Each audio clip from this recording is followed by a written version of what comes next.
환영합니다. 좋아요, 구독, 알림 설정까지.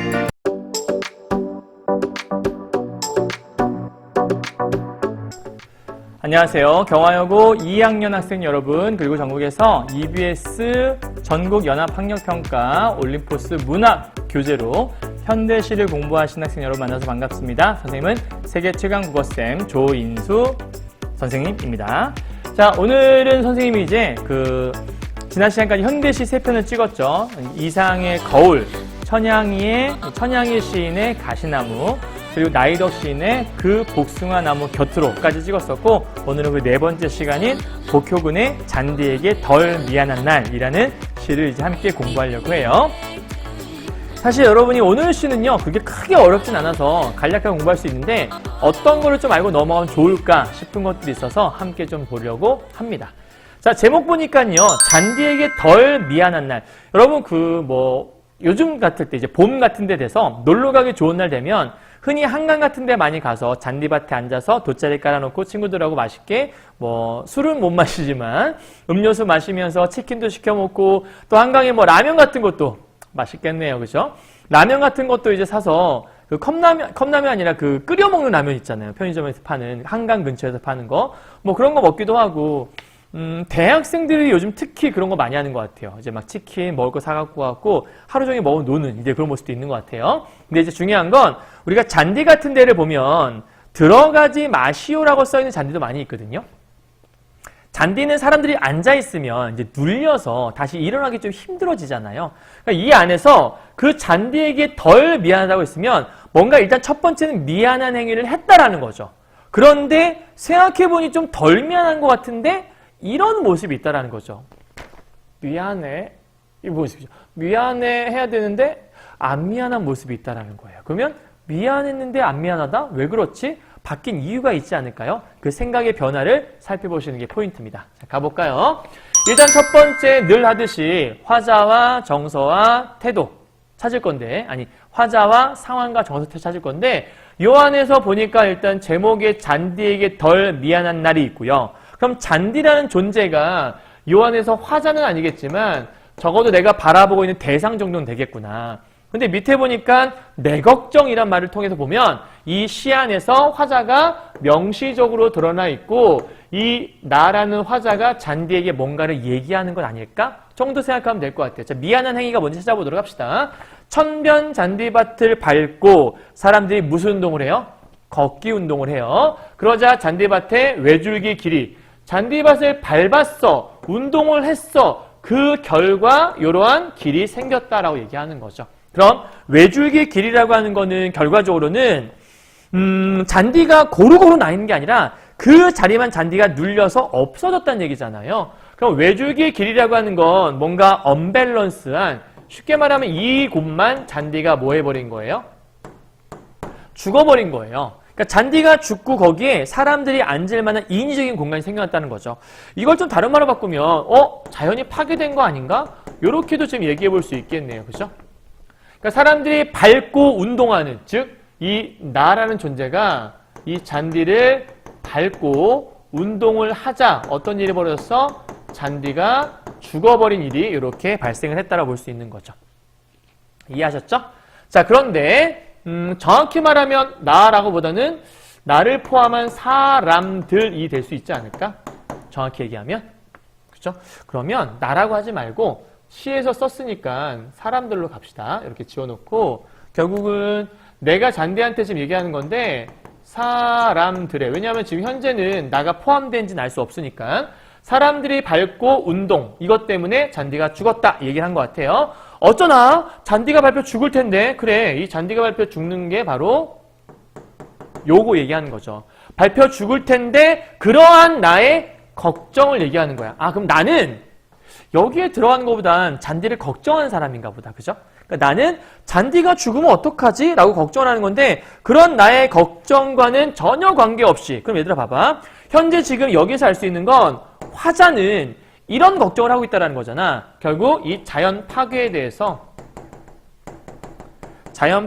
대한 뭘 갖고 있는 거냐면 문제의식을 갖고 있는 사람이 바로 화자라는 걸 알 수 있는 거죠. 그럼 여기에 들린 심정이 뭘까? 어떻게? 라고 얘기하는 거니까 안타까움 정도를 얘기할 수 있겠네요. 그럼 여기 정서는 나의 안타까움, 화자의 정서가 중요한 거니까 이렇게 쓰고 시작하죠. 자, 그리고 나서 아랑 것 없이 가르마길. 자, 또 길이 나왔잖아. 그럼 아까 외줄기 길, 바로 그 외줄기 길이 가르마길이 되는 거겠고, 이 가르마길이 상징하는 건 자연이 파괴된 모습을 얘기하는 거겠네요. 자, 그 길이 나고 그 자리만 잔디가 모두 뭐 했다? 죽었다. 결국은 잔디의 죽음을 여기서 확인할 수 있네요. 그럼 이 모습은 사람들의 한 걸음 걸음이 무엇으로 바뀌었냐면 잔디의 죽음을 유발했구나. 이렇게 여러분 생각할 수 있겠다. 됐나요? 그럼 지금 현재 죽었다는 상황은 누가 봐도 마이너스 상황에서 볼 수 있어요. 안타까운 상황.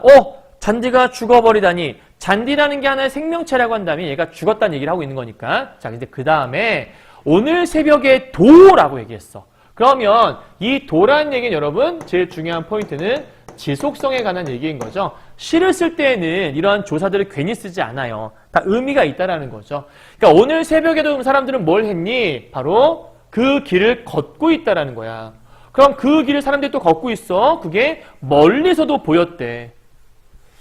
보일 수 있죠? 그죠? 당연히 멀리서 걷고 있는 것들이 보일 수 있을 것 같아요. 자, 그런데 멀리서 보였다는 얘기는 사람들이 길을 걷는 모습을 내가 봤다? 우리가 뭔가를 본다라는 건 그것에 대한 관심을 얘기하는 거죠. 그러니까 멀리서도 보였다는 얘기는 사실 멀리 있으면 이렇게 잘 안 보일 수도 있잖아. 근데 야 멀리서도 보이는데 그럼 그걸 보기 위해서 나의 뭐가 있어야 되는 거냐면 관심이 있어야 돼. 그죠?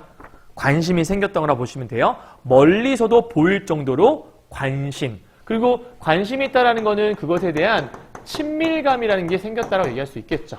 자, 근데 이제 새로운 게 나와요. 죽은 잔디 싹들이 사람의 몸속에 푸른 길을 얘들아 앞에서 잠깐 갔다 올게. 가르마길이 나고 잔디가 모두 죽었었어. 근데 뒤에 오니까 그 죽은 잔디 싹들이 사람들 몸속에 푸른 길을 내고 살아있다는 것이 얘들아 그럼 봐봐. 지금 현재 살아있다는 것이 하고 쪽은 뭐가 서술어가 없죠. 살아있는 것이 푸른 잔디의 것이 아니라면 뭔가 이상한데? 살아있는 것이 푸른 잔디의 것? 그거 말이 되는 것 같긴 한데? 근데 사실은 봐봐. 걷는데 멀리서도 보였대. 그럼 뭐가 보인 거지? 바로 이 살아있는 것이 보인 거지. 쉽게 말하면 이렇게 두 개가 도치가 되는 거죠. 정리하면 이런 거죠.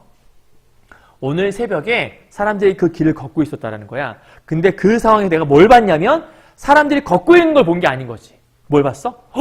죽은 잔디 싹들이 사람 몸속으로 푸른 길을 내고 자 중요한 건 뭐에 있어? 살아있다라는 거야. 그러면 잔디는 죽었지만 죽은 게 아니라 살아있는 거다라고 얘기할 수 있는 거죠. 그러니까 지금 이 부분이 굉장히 중요한 파트인 건데 이 시에서 제일 중요한 파트인 거죠. 왜냐? 그동안 나의 생각은 이 잔디가 죽었다라고 생각했어. 그치? 그게 일반적인 생각이었던 거야. 쉽게 말하면 앞에 쪽까지 있던 여기 잔디가 모두 죽었다라고 하는 거 있잖아요. 여기까지의 내용은 이 화자가 지닌 일반적인 생각, 그냥 평범한 생각이라고 볼 수 있어. 이걸 다른 말로 바꾸면 그냥 한 면만 바라본 단편적인 생각이다라고 설명할 수 있어. 그러니까 그 안에 숨은 의미나 이런 건 찾아보지 않고 그냥 눈에 보이는 대로만 관찰한 거죠. 죽었네, 밟았네, 죽었네, 일반적으로 누구나 다 생각할 수 있는 것들이잖아. 근데 그러한 인식이 이제 여기서 변화를 하는 거야. 전환이 된 거죠. 어떻게 전환된 거예요? 잔디가 죽었어. 근데 그 잔디의 죽음이 여기서 끝나는 것이 아니라 와우, 어딨어?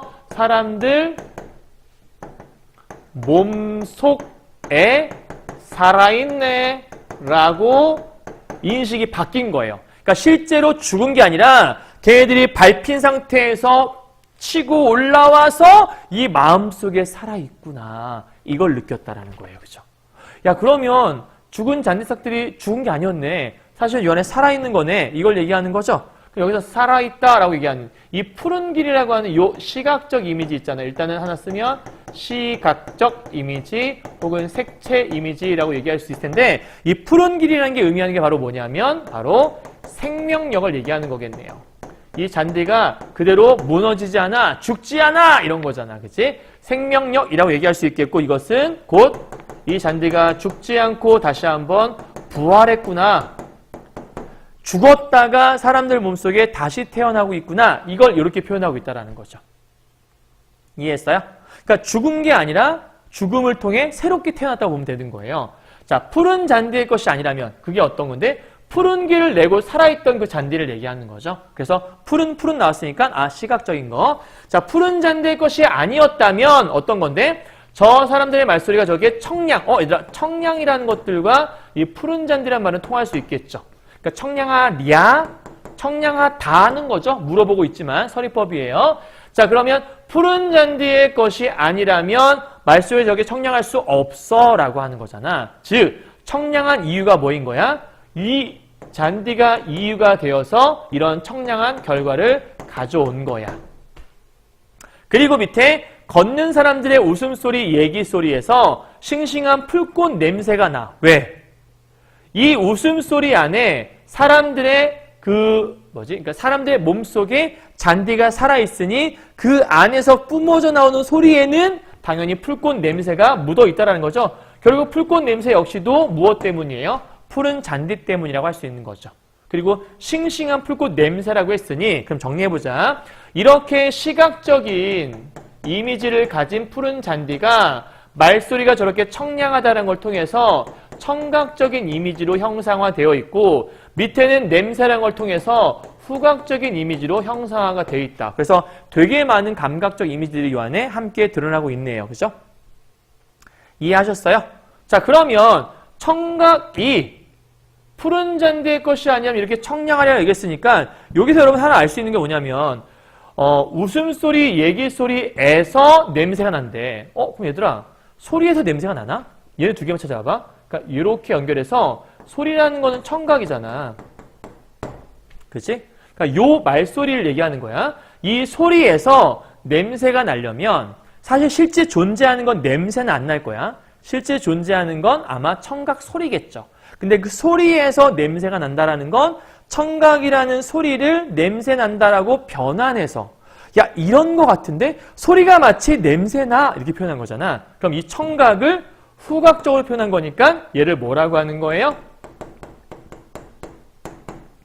청각의 후각화라고 해서 공감각이라고 설명할 수 있는 거고 이런 걸 우리가 감각의 전이다라고 설명할 수 있는 부분인 거죠. 결국은 그렇게 아름다운 푸른 잔디가 이런 말소리를 청량하게 만들었고 그러한 청량한 말소리인 이런 웃음소리에서 풀꽃 냄새가 나는 걸 보니 이렇게 연계가 된다라고도 얘기할 수 있겠네요. 이걸 내가 깨달았다고 보는 거야. 자, 이 모든 것은 전부 다 푸른 잔디의 효과였던 거죠.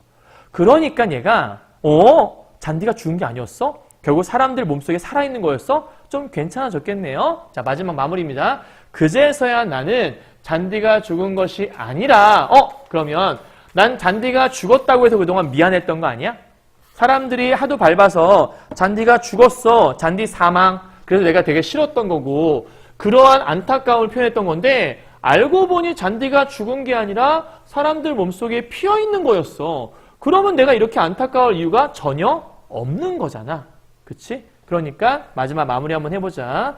결국은 내가 이렇게 단편적인 생각 같고 겉에 드러난 모습 같고 불쌍해 잔디가 죽었어 안타까워 이렇게 얘기했었는데 알고 보니 잔디가 뭐 약간 그 기생충처럼 사람의 발로 들어가서 막 몸속을 지배하고 있다 이런 약간 느낌처럼 이 몸속에 잔디가 살아있고 그래서 잔디가 죽은 것이 아니라 사람들에게 뭘 내어주고 길을 내어주고 즉 사람들이 지나다닐 수 있도록 길을 내어준 거야. 그리고 잠깐 비켜서 있었다라는 거죠. 그러니까 요거는 일종의 잔디의 배려죠.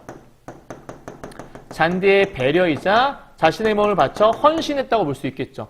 일종의 잔디가 사람들을 위해서 뭐 한 거냐면 희생했다라는 거예요. 이렇게 희생해 있거나 아니면 사람 속에서 꽃피고 있었다. 아까 얘기했잖아. 사람 몸속에 살아있다라고 했죠. 그러니까 이 사람들 몸속에 다시 부활해 있음을 안다라고 얘기했어. 그럼 죽은 게 아니라 뭐라는 거야? 사실은 이 안에 살아있는 거죠. 그럼 정확히 말하면 부활이라는 말도 좀 어울리진 않겠다. 그죠? 앞에서 우리가 부활이라고 쓰긴 했지만 엄밀하게 말하면 죽어서 다시 태어난다고 볼 수도 있겠고 죽음이 아닌 또 다른 시작이다라고 얘기할 수도 있는 거니까 어쨌든 꽃피고 있어요. 그래서 밑에 그렇듯 언젠가는, 얘들아 이제 요 말도 중요해. 우리가 보통 얘기할 때 언젠가는 해야지, 이거는 해도 되고 안 해도 돼? 그게 아니지. 반드시 해야 하는 거지. 그러니까 언젠가는 이란 말은 우리가 다른 말로 당위성이라고 하는데, 얘의 뜻은 뭐냐면 반드시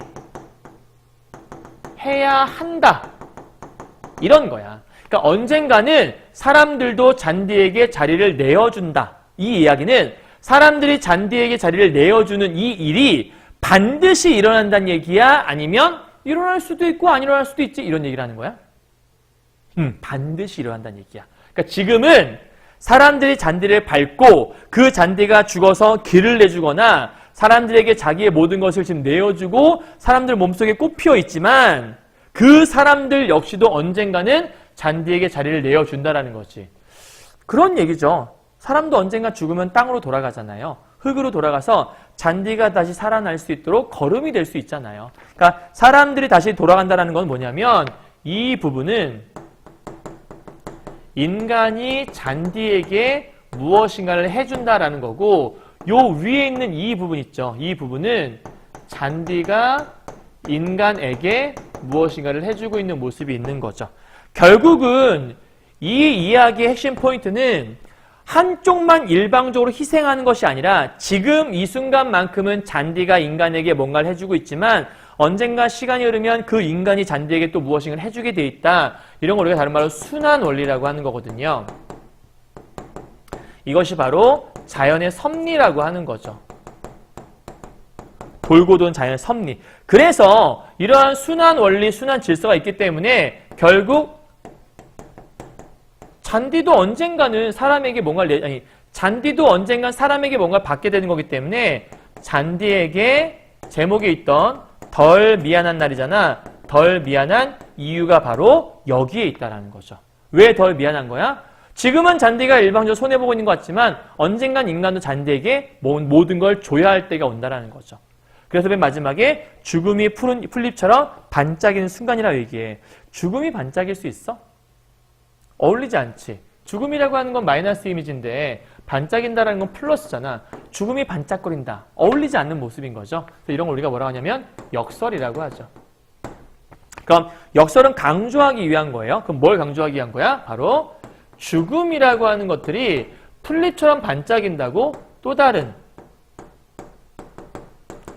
생명으로 바뀔 수 있기 때문에 이 죽음은 의미 없는 죽음이 아니라는 거죠. 그래서 죽음은 푸른 풀잎처럼 반짝이는 순간, 죽음이 반짝일 수 있다는 건 그 죽음이라는 게 아무 의미 없는 죽음이 아니라 의미가 있는 죽음이다라고 좀 설명하고 있는 그 부분이 바로 여기라고 생각하시면 되겠습니다. 이해하셨나요, 여러분? 간단하게 정리했어요. 자, 어려운 시는 아니었고, 그런데 뭐 시험에 내려면 충분히 낼 수 있는 많은 거리들이 존재하는 그런 내용이었다고 보시면 될 것 같아요. 자, 마무리합시다. 인간과 자연의 조화를 노래한 작품이다. 그쵸? 어떻게 할 수 있어요? 지금은 자연이 모든 걸 양보하고 있는 것 같지만 언젠가는 인간도 자연에게 많은 것들을 양보해야 할 일이 온다. 그래서 서로 상호적인 거라고 볼 수 있는 것들이었죠. 다음 두 번째, 순환 질서를 노래한다. 방금 그 부분 얘기한 거예요. 자, 특징, 다양한 감각적 이미지 뭐뭐 있었죠? 시각도 있었고, 후각도 있었고, 청각도 있었고, 많은 것도 있었네요. 외울 것이 아니라 어딘지 찾을 수 있어야 돼요. 세 번째, 인식의 전환이 드러났다. 잔디의 죽음을 부정적으로 바라봤죠. 그래서 이것 때문에 안타까움을 느꼈지만 결국 긍정적으로 바라봤다. 왜? 죽음이라는 건 또 다른 무엇인가를 태어나게 만드는, 그래서 자연의 순환 질서를 알게 하는 그런 깨달음에 관한 걸로 인해서 긍정적으로 바라보게 된 것들. 그러니까 일방적인 희생은 없다는 거겠네요. 그죠? 다음 세 번째, 역설, 화자의 깨달음 얘기한 거. 마지막 네 번째, 서리법은 아까 어딘지 봤었죠? 저렇게 청량하랴 이런 말도 있었고, 또 뭐가 있었죠 아까? 청량하랴 하나밖에 없나요? 없네요. 그거밖에. 그죠? 청량하랴 그 부분에서 설이 느낄 수 있었다는 그것만 착하면 될 것 같아요. 자, 여기까지 정리 끝 다 했습니다. 자, 오늘 또 간단하게 하나의 시를 봤는데요. 복효군의 잔디에게 덜 미안한 날. 잔디라는 것이 우리가 좀 놀기 좋게 편안한 곳이긴 하지만 사실은 엄밀하게 말하면 잔디가 우리 엉덩이에 눌려서 우리의 발걸음에 눌려서 사실은 길이 희생되고 있는 거나 마찬가지인 거죠. 하지만 그 잔디에 덜 미안해도 될 것은 우리 역시도 언젠간 죽으면 땅으로 돌아가서 그들에게 걸음이 될 수 있다. 즉 인간의 이 세상이라는 것은 늘 돌고 돌기 마련이다. 그러니 자연을 함부로 여기는 마음을 가지면 안 되겠네요. 그렇죠? 그런 마음들 좀 필요할 것 같습니다. 여러분 고생하셨고요. 다음 시간에 또 다른 시로 보도록 할게요. 여러분 수고하셨습니다. 여러분 안녕.